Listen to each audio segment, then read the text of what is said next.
Em breve, fará 2 anos desde que Noah Presgrove, 19 anos, foi achado morto à beira de uma estrada rural em Oklahoma, apenas de sapatos. Isso ocorreu minutos antes de uma animada celebração do Dia do Trabalho com amigos. Enquanto a batalha judicial entre a família de Noah e seus amigos se intensifica, o melhor amigo de Noah apresentou documentos afirmando que talvez Noah tenha causado a própria morte. Bem-vindo ao Sidebar da Law and Crime. Sou Jesse Weber. O fim de semana do Dia do Trabalho completa 2 anos desde que uma festa em Oklahoma terminou abruptamente quando um participante sumiu e foi achado por um caminhoneiro em uma estrada rural perto da casa onde ele e os amigos comemoravam um aniversário. Noah Presgrove, 19 anos, é identificado como Noah Nichols em documentos legais. Ele foi achado morto em uma rodovia em Terrell, Oklahoma. Ele estava supostamente em posição fetal, nu, só com sapatos diferentes. Algumas de suas joias e até mesmo seus dentes estavam espalhados por perto. Seus ferimentos eram chocantes, para dizer o mínimo. Seu pescoço estava quebrado. Seu crânio estava rachado. Muitos de seus dentes estavam quebrados.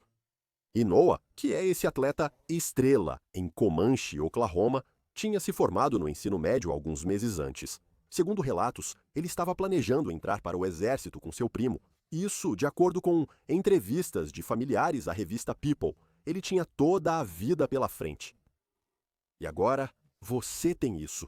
Uma autópsia documentou os ferimentos horríveis de Noah, mas não forneceu muitas informações sobre o que poderia ter causado os danos ao corpo dele, mesmo com a família acreditando que ele foi espancado até a morte e deixado na estrada. A polícia rodoviária de Oklahoma não trata o caso como assassinato.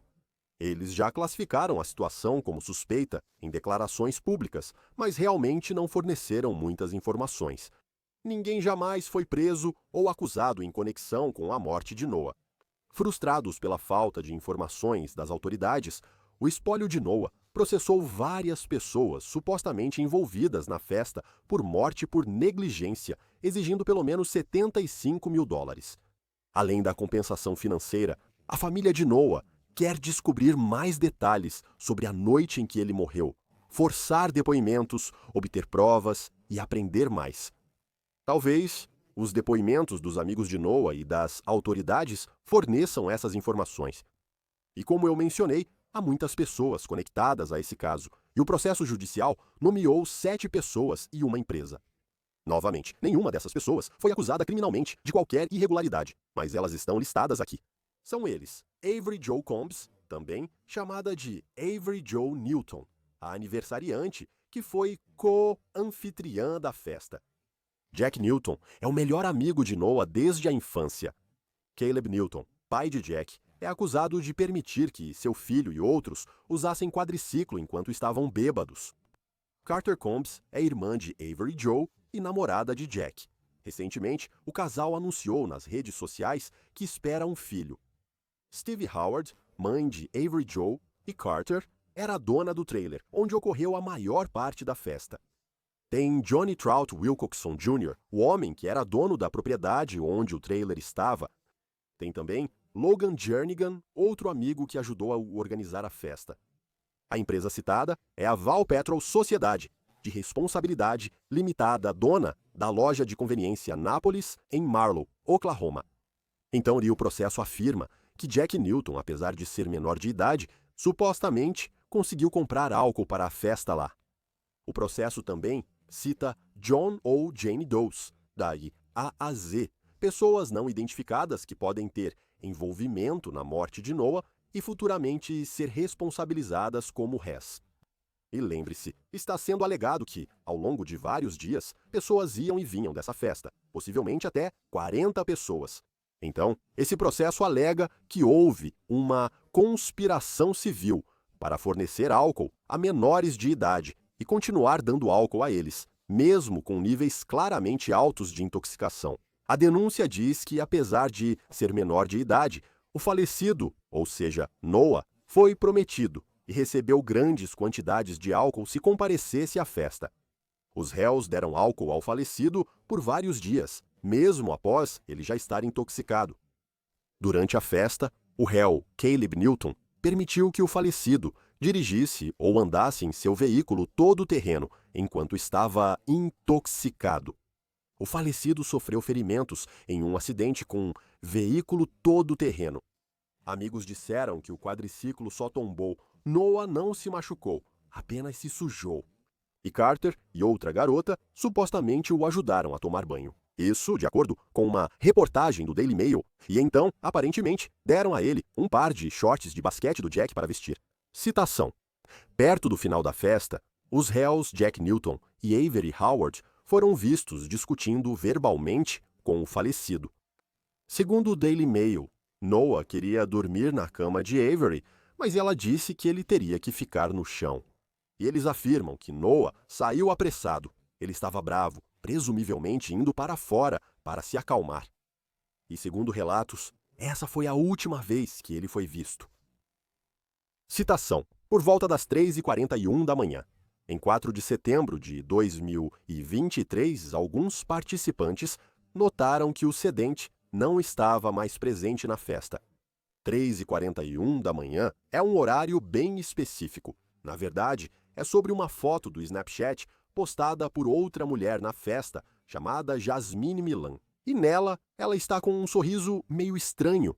E a legenda diz, bem, Noah está desaparecido.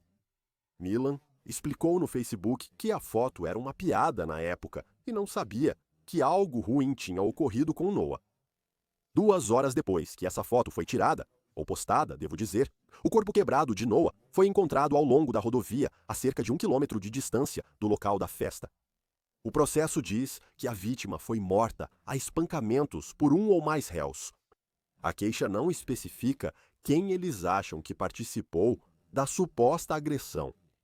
Mas a queixa persiste. Os réus descumpriram seus deveres ao fornecer álcool à vítima, continuando mesmo após ela já estar visivelmente embriagada, ao dirigir com ela em um veículo off-road sob efeito de álcool e ao vender bebida alcoólica a um menor que comprou para a vítima.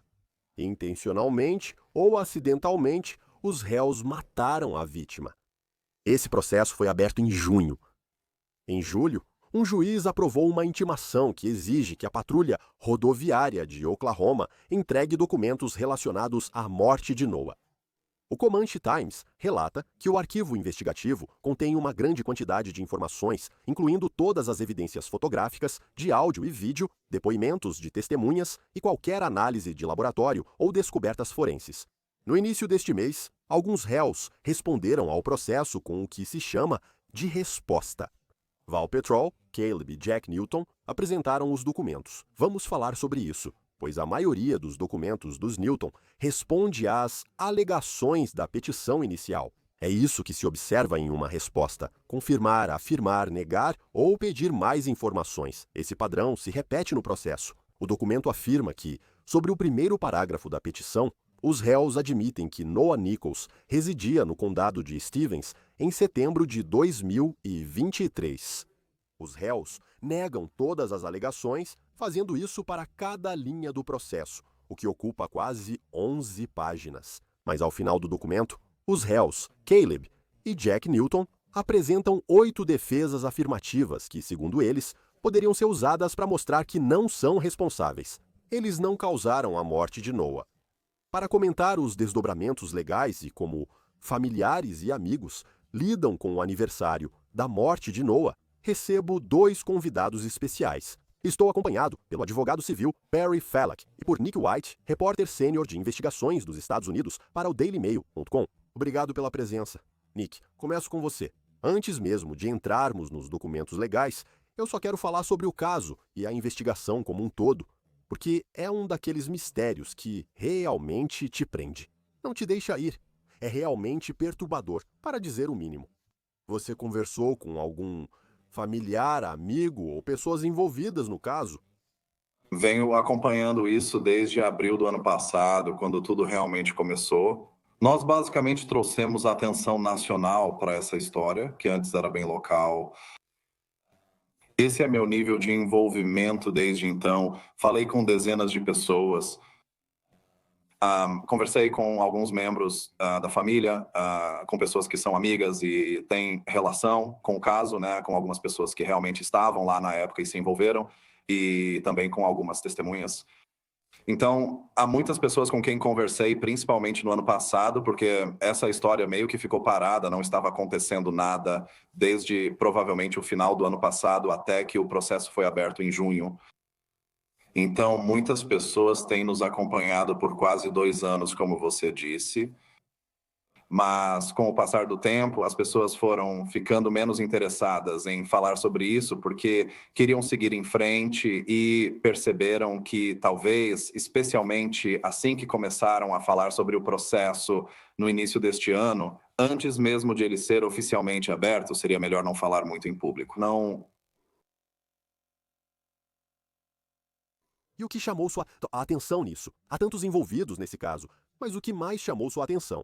Qual tema principal você percebeu nas conversas com as pessoas e envolvidos nesse caso? Depende muito de com quem você conversa. Quero dizer, todo mundo tem uma opinião sobre como ele morreu, e ninguém realmente sabe, exceto as pessoas que podem ter estado lá quando aconteceu. E foram investigadas diversas possibilidades. A primeira foi que ele foi atropelado por um caminhão, mas logo descartaram essa hipótese. Mas há algumas pessoas que estão mais próximas do caso, né, alguns amigos dele, que ainda consideram isso uma possibilidade. Acho que porque isso absolve qualquer um de culpa, exceto o próprio Presgrove. Existem várias teorias e muitas pessoas, principalmente locais da cidade ou da família, como visto no processo, a teoria é que ele foi espancado até a morte, intencionalmente ou não, mas deixam em aberto se havia a intenção de matá-lo. Outros dirão que ele caiu da lateral do caminhão. Então, há muitas teorias diferentes circulando, muita hostilidade que tem fervido principalmente em grupos do Facebook durante esse tempo. E realmente, quando o caso ganhou destaque nacional, muitas pessoas acho que apareceram do nada para falar sobre isso. Muitas pessoas sem envolvimento comentavam sobre o caso. E meio que chegamos a essa situação de pressão, né, onde havia dois lados sobre isso. Porque é quase como se a família, muitos moradores da cidade e pessoas aleatórias interessadas no caso, estivessem todos alinhados, dizendo que os amigos que estavam na festa sabem demais. Eles podem ter visto algo e estão escondendo ou até feito isso. E eles têm a possibilidade mais sinistra ideia de como isso poderia ter acontecido. Enquanto que, pelas minhas conversas com, digamos, Jack Newton, com quem falei no ano passado, e algumas das outras pessoas que estavam com os pais e tal, todos dizem, olha, a gente não sabe, não estávamos lá. Jack afirma que dormia desde 1h30. E Noah só desapareceu 1h30, 2 horas depois disso. Então ele só o encontrou na estrada quando saiu às 6 da manhã. Então essa é a alegação dele, que não sabe o que aconteceu, mas não consegue pensar em ninguém que teria um motivo para matá-lo ou até mesmo espancá-lo a ponto de ele morrer. Então há uma certa hostilidade das pessoas dizendo, olha, se você sabe o que aconteceu, por que não nos conta? Eles dizem, não sei o que houve, então não posso contar. E esse tem sido o conflito provavelmente nos últimos 18 meses. Perry, antes de entrarmos nessa resposta, o que você acha do processo em geral? Acho que é um processo único do ponto de vista de... E eu assisto muito da sua cobertura e das coberturas anteriores sobre isso no Law and Crime. E eu acho que é verdade que, sabe, como não foram apresentadas acusações criminais e não há uma investigação criminal em andamento, a família sentiu que essa era a melhor opção para conseguir informações. Algo interessante que notei é que, e não sei como é em Oklahoma, mas normalmente em um processo civil, não é necessário especificar o valor exato do processo. Mas os 75 mil dólares chamaram minha atenção por serem extremamente baixos, considerando as circunstâncias e possíveis danos em um processo assim. Mas faz sentido do ponto de vista de que esta é uma família que perdeu o filho em circunstâncias muito suspeitas e eles só estão tentando obter informações. Sob esse ponto de vista, lançar uma rede ampla e processar várias pessoas faz sentido, pois permite tomar vários depoimentos dos réus. Isso não é algo comum de se ver. Sim, um processo às vezes traz as informações que as pessoas buscam. Quero comentar sobre algumas das defesas afirmativas mais interessantes apresentadas nesse processo, ou defesas em geral. Primeiro, a petição do autor e não contém pedido que permita concessão de reparação. Então, basicamente, mesmo que você considere tudo como verdade, não há causa de ação aqui. Não existe um argumento razoável para obter qualquer tipo de indenização. Segundo, o falecido foi negligente e sua negligência foi causa próxima ou contribuiu para o acidente e os danos, se houver. E a negligência do falecido é comparativamente maior do que a negligência do réu. Assim, o autor não tem direito aos alegados danos, o que se assemelha ao quarto item da lista. Os réus não tinham dever de cuidado em relação ao falecido. Perry, frio, quando leio isso de um documento legal, o que você acha dessas 3 defesas? Falta de fundamento na ação. Sem dever, ele foi negligente consigo mesmo. Primeiro, quero esclarecer o que são e o que não são defesas afirmativas, pois isso costuma ser distorcido em casos de grande repercussão. Entendo por que isso é distorcido assim. Os advogados dos autores também fazem isso e aproveitam em casos de grande repercussão. Uma defesa afirmativa é basicamente o réu preservando seus direitos. E algo que achei interessante aqui, que não sei se já vi antes, né? Pelo menos nunca vi em um caso de Nova York, é que o último parágrafo das defesas afirmativas que esses advogados colocaram na resposta deixa muito claro o que são defesas afirmativas, que eles estão reservando seus direitos para que não sejam renunciados. Porque, muitas vezes, se você não incluir essas defesas afirmativas em uma resposta, pode acabar renunciando ao seu direito de apresentá-las depois. Eles dizem na última frase que vão retirar essas defesas no momento certo, geralmente pouco antes do julgamento ou após todas as provas serem apresentadas. Então, normalmente, como advogado do autor, eu não costumo elogiar um advogado de defesa, mas acho que é inteligente colocar isso aqui para deixar claro: olha, não estamos culpando o autor propriamente dito. Estamos dizendo que, se as provas confirmarem isso, se os fatos mostrarem, no final das contas, que ele teve culpa, essa é uma defesa que vamos apresentar. A partir daí, as defesas afirmativas específicas são bem padrão. Então, a falha em apresentar uma reivindicação é basicamente algo que você vai ver em toda defesa afirmativa. O que eu acho interessante aqui é que os réus poderiam, em vez de apresentar uma resposta, ter apresentado o que é chamado de uma moção prévia para rejeição. Se achassem que os autores da petição não apresentaram uma reivindicação válida, poderiam ter pedido a rejeição em vez de responder, mas não o fizeram. O segundo é mais interessante porque em Oklahoma eles têm o que é chamado de regra de negligência comparativa modificada, ou regra dos 50%, que diz que se um autor for considerado 50% ou mais culpado, ele não pode receber indenização. Então, se ele foi negligente, se as evidências ou os fatos provarem, no final das contas, que Noé foi pelo menos 50% responsável, os réus aqui estão dizendo que, nesse caso, eles não têm um caso e vamos pedir a rejeição com base nesses argumentos. Este é um caso interessante porque, por exemplo, em Nova York, onde atuo, é um estado de negligência comparativa pura. Você pode ser 80% responsável pelo acidente e ainda receber os outros 20%. Oklahoma é bem diferente de outros estados que usam a negligência comparativa pura. E eu agradeço por você ter explicado isso. Acho que esse é um ponto importante. Também preciso dizer que pai e filho afirmam que pode ter sido só um terrível acidente. Afirma que o acidente foi inevitável, uma fatalidade ocorrida sem negligência dos réus. Você vai para o número 5.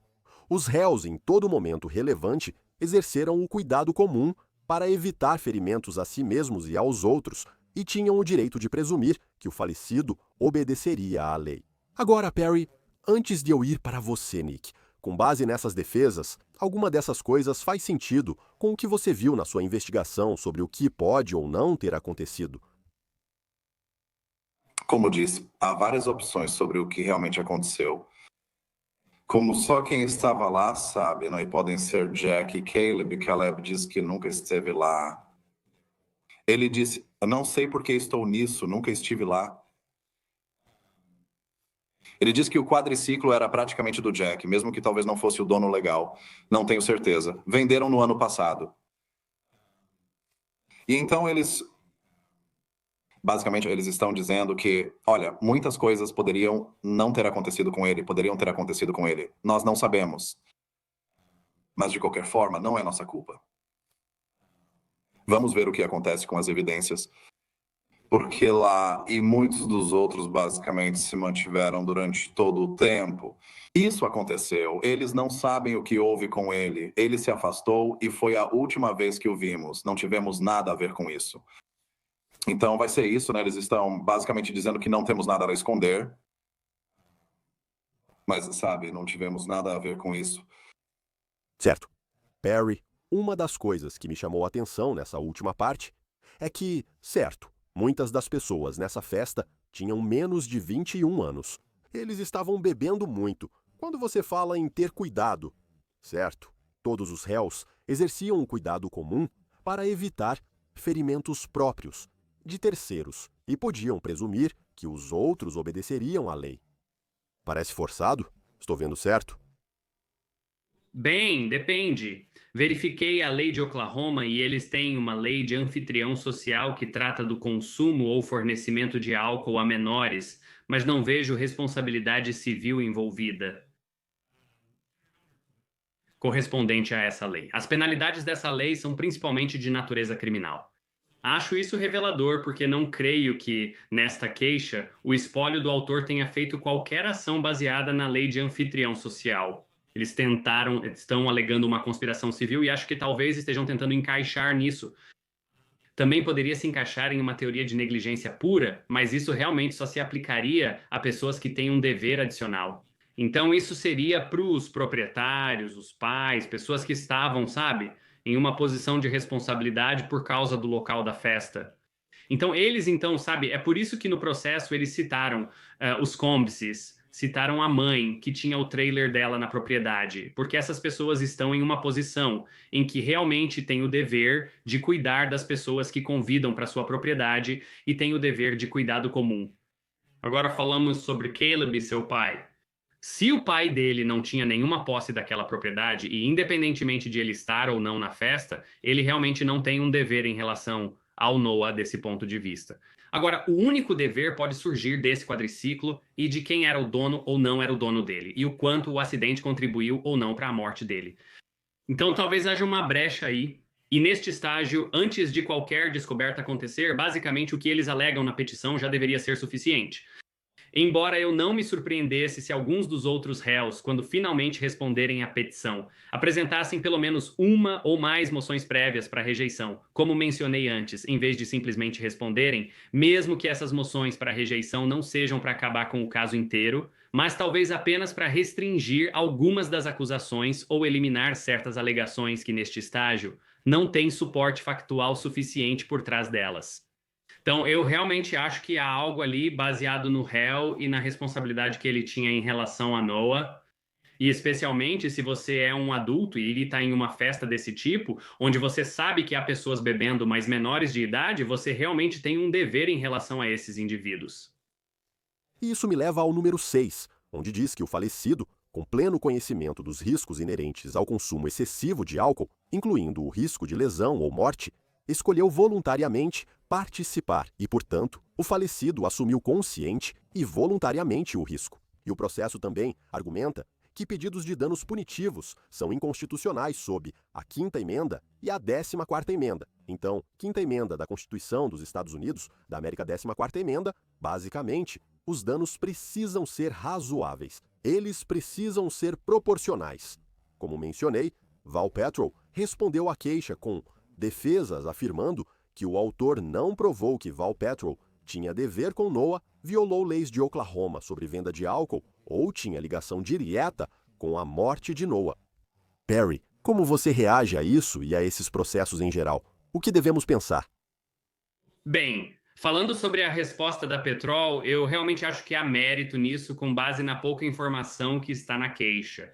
Normalmente, sempre que há referência à lei de responsabilidade de bares ou à lei de anfitrião social, que se aplica a estabelecimentos comerciais que vendem álcool para as pessoas, normalmente o objetivo é proteger uma terceira parte. Nessa situação, é algo único, pois não há alegação de que Noah comprou o álcool nesse estabelecimento, certo? Outras pessoas foram até lá e compraram o álcool. A questão é o quanto essas pessoas estavam bêbadas e depois feriram uma terceira pessoa. Então, nessa situação, por exemplo, né, um acidente causado por dirigir embriagado, se um bar serve álcool em excesso para uma pessoa e essa pessoa depois sai e se envolve em um acidente com uma terceira pessoa e a fere, essa terceira pessoa que ficou ferida pode, em teoria, em estados que têm esse tipo de lei de responsabilidade de bares e anfitriões sociais, processar o estabelecimento, o comerciante que vendeu o álcool.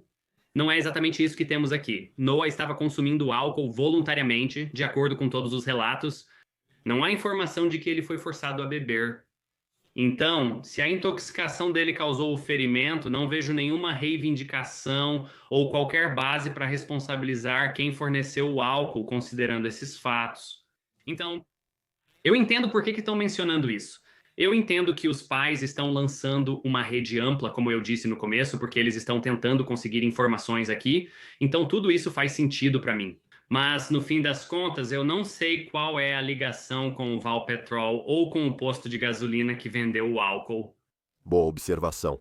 Entendo seu ponto. Nick, para finalizar, qual tem sido a posição das autoridades? Que eles não estão investigando isso como um assassinato, certo? Me corrija se eu estiver errado. O que as pessoas devem fazer se tiverem informações que possam ajudar na investigação?